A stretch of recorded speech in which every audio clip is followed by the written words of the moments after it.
Hai, Assalamualaikum. Nama saya Nur Anisa Syuhada binti Muhammad Zaki. Nombor ID AM250501796. Hari ini saya akan membentangkan tentang falsafah dan isu semasa. Situasi bagi senario yang saya dapat ialah Azman telah melihat rambutan berwarna merah sepanjang hidupnya dan percaya bahawa semua rambutan hanya berwarna merah. Namun, apabila dia melihat rambutan berwarna kuning, dia menjadi terkejut dan tidak mempercayainya.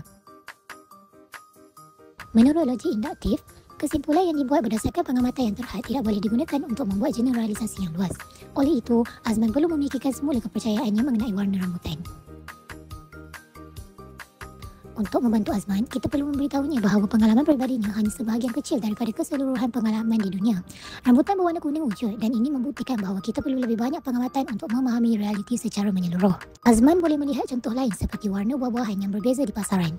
Dengan pengamatan lebih banyak, dia akan dapat menyedari bahawa warna buah rambutan memang pelbagai. Logik induktif mengajarkan kita bahawa kesimpulan umum dibuat berdasarkan pemerhatian yang luas dan bukannya pengalaman peribadi yang terhad. Melalui pemahaman ini, Azman dapat menyedari bahawa dia perlu memerhati lebih banyak jenis rambutan dan fenomena alam lain untuk mengesahkan hipotesisnya.